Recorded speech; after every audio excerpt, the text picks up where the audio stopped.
A very good morning to all of you. Today we will continue the same lesson number 5, major domains of the earth. In previous class we have discussed about hydrosphere and the oceans. Today we will discuss about atmosphere and biosphere. Firstly we will talk about atmosphere. Let's start our topic. Atmosphere is surrounded by a layer of gas called the atmosphere. Earth के चारों ओर जो gases की जो layers हैं उसे कहते हैं atmosphere. This thin blanket of air is an integral and important aspect of the planet. अब ये जो थिन ब्लैंकेट है एयर का यानी कि एटमोसफियर, ये क्या है, एक इम्पॉर्टेंट एस्पेक्ट है अर्थ का यानी कि इस प्लैनेट का.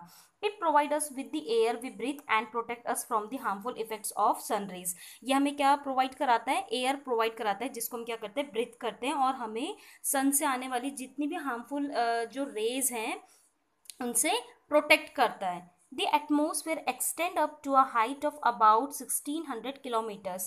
अब जो एटमोसफेयर है वो कितने किलोमीटर्स तक एक्सटेंड है, 1600 किलोमीटर्स तक एक्सटेंड है यानी कि स्प्रेड है या फैला हुआ है. The atmosphere is divided into 5 layers. जो एटमोसफेयर है वो 5 लेयर्स में डिवाइड है. First layer is troposphere, second stratosphere, third mesosphere, fourth thermosphere and fifth is exosphere. You can see all these layers in this picture. First layer is troposphere, second stratosphere, third mesosphere and fourth thermosphere and lastly is exosphere.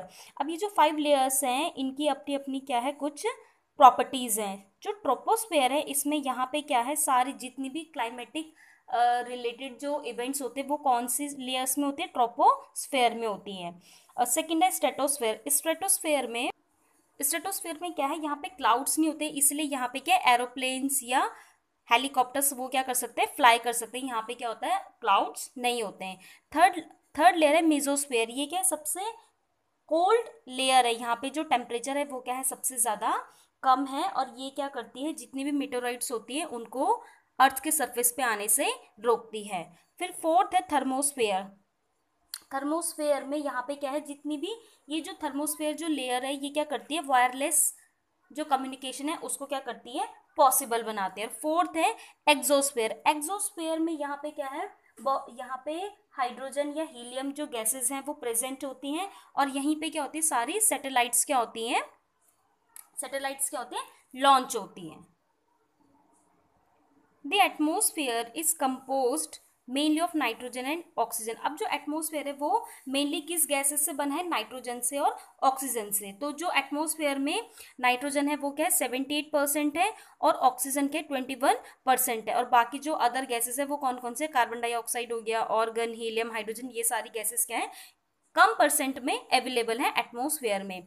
Oxygen is the breath of life while nitrogen help in the growth of living organism. जो oxygen है उससे जो human beings है वो क्या करते हैं, उसको ऑक्सीजन को क्या करते हैं, ब्रीथ करते हैं. लेकिन और जो नाइट्रोजन है वो किसकी ग्रोथ के लिए हेल्प करती है, लिविंग ऑर्गेनिज्म की.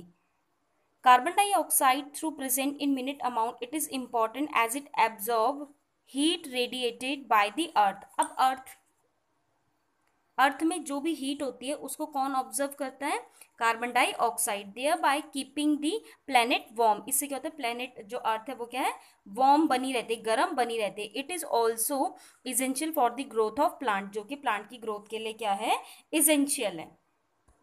The density of the atmosphere varies with height. It is maximum at the sea level and decrease rapidly as we go up. अब जो एटमोसफेयर की जो डेंसिटी है वो हाइट के साथ साथ क्या होती है, वेरीज करती रहती है, यानी कि इंक्रीज या डिक्रीज होती रहती है. हम जैसे जैसे हाइट पे जाएंगे तो जो डेंसिटी ऑफ एटमोसफेयर है वो क्या है, कम होती जाएगी. You know the climbers experience problem in breathing due to this decrease in the density of air. They have to carry with them oxygen cylinder to be able to breathe at high altitudes. आपने देखा होगा कि जो climbers होते हैं, जो mountain को climb करते हैं, आपने देखा होगा कि वो अपने साथ एक ऑक्सीजन, अपनी बैग पे ऑक्सीजन सिलेंडर कैरी करते हैं. वो क्यों कैरी करते हैं, क्योंकि जैसे जैसे आप हाइट पे जाओगे वैसे वैसे क्या होती है, ब्रीथिंग प्रॉब्लम होती है.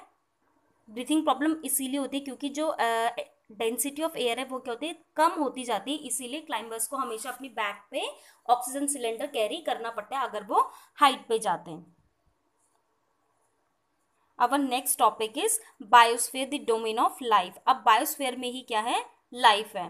The biosphere is the narrow zone of contact between the land, water and air. Biosphere देखो वो जोन है जहाँ पे क्या है, लैंड, एयर एंड वाटर क्या है, एक नैरो मतलब लिमिटेड जोन में है। यानी कि देखो अब जैसे क्या है, अभी हमने हाइड्रोस्फीयर, लिथोस्फीयर, एटमॉस्फेयर पढ़ा, तो ऐसा नहीं कि ह्यूमन सिर्फ हाइड्रोस्फीयर में ही रह सकते हैं, यानी कि सिर्फ ओशन में ही नहीं रह सकता है, या फिर लिथोस्फीयर सिर्फ जो अर्थ सरफेस है सिर्फ उसी में नहीं रह सकता, या फिर एटमॉस्फेयर यानी कि जो लेयर्स है, या जैसे अगर मैं आपको बोलूँ कि आप कहाँ रह लो, मीजोस्फेयर में रह लो, तो नहीं रह सकते क्योंकि वहां पे क्या है, बहुत ज्यादा कोल्ड है।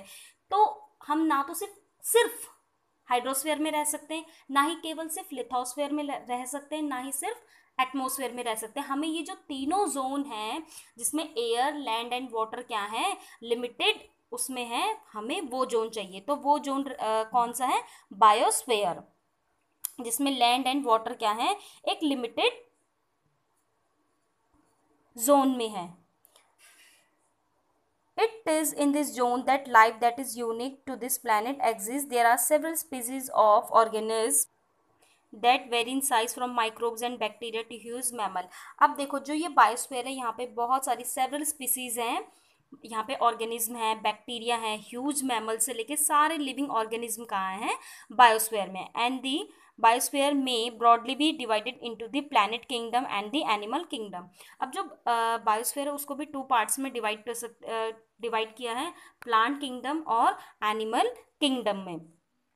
The three domains of the earth interact with each other and affect each other in the same way or the other. अब जो अर्थ के तीन डोमेन जो मैंने बताया आपको, एटमॉस्फेयर, लिथोस्फेयर और हाइड्रोस्फेयर, ये क्या करते हैं, एक दूसरे को इंटरेक्ट करते हैं और लिविंग बींग्स की लाइफ को भी इफेक्ट करते हैं।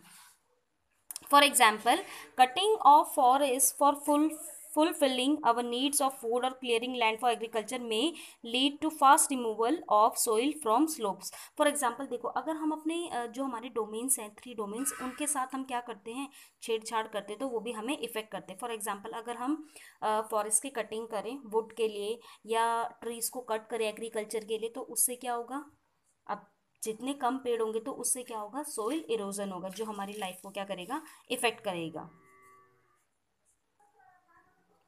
और सेम वे में देखो, अगर अर्थ सरफेस में भी change due to natural calamities like earthquake, अगर देखो अर्थ का जो सरफेस है वो चेंज हो जाता है किसी नेचुरल डिजास्टर के थ्रू, जैसे अर्थक्वेक हो गया या वेलकेनो, तो वो भी क्या करेगा, हमारी लाइफ को क्या करता है, इफेक्ट करता है। फॉर एग्जाम्पल, और हम दूसरा एग्जाम्पल भी दे सकते हैं, जैसे emissions from industry, thermal power plants and vehicles pollute the air. अब देखो इंडस्ट्री से या थर्मल पावर प्लांट से या व्हीकल से निकलने वाला जितना भी स्मोक है, स्मोक का जो एमिशंस है वो क्या कर रहा है, एयर को पोल्यूट कर रहा है। Carbon dioxide CO2 is an important constituent of air, but increase in the amount ऑफ CO2 leads to increase in global temperature, this is term as global warming. अब देखो इन सब से जो भी जितने भी व्हीकल हैं या इंडस्ट्री, इनसे क्या CO2 रिलीज हो रही है। अगर CO2 बहुत ज़्यादा अमाउंट में क्या होगी, रिलीज होगी, या हम बहुत ज़्यादा मतलब व्हीकल से बहुत ज़्यादा, अगर हमें थोड़ा सा भी डिस्टेंस में जाना है तो हम क्या कर सकते हैं, वॉक करके जा सकते हैं, लेकिन हम क्या कर रहे हैं, व्हीकल का यूज़ कर रहे हैं, तो उससे क्या हो रहा है, CO2 की जो अमाउंट है एटमॉस्फेयर में बहुत ज़्यादा इंक्रीज हो रही है, जिससे क्या हो रहा है, जो अर्थ है उसका temperature day by day increase होता जा रहा है, जिसको क्या कहते हैं, global warming. There is thus a need to limit the use of resources of the earth to maintain the balance of nature between the domains of the lithosphere, the atmosphere and the hydrosphere। इसलिए हमें क्या करना है, अपनी इस global warming को prevent करने के लिए जो हमारे तीनों मेजर डोमेन्स हैं अर्थ के, लिथोस्फीयर, एटमॉस्फेयर और हाइड्रोस्फीयर, इनके बीच में क्या करना है, बैलेंस बना के चलना है। ना तो हमें बहुत ज़्यादा एयर पोल्यूशन करना है, ना वाटर पोल्यूशन करना है। इसीलिए इन सब मतलब हमें जो भी हमारे रिसोर्सेज हैं उनको लिमिटेड वे में यूज़ करके अपने जो नेचर है उसमें क्या करना है, बैलेंस बना के रखना है। That's all for today. Here are chapter end. If you have any queries, feel free to ask me. Thank you and have a good day.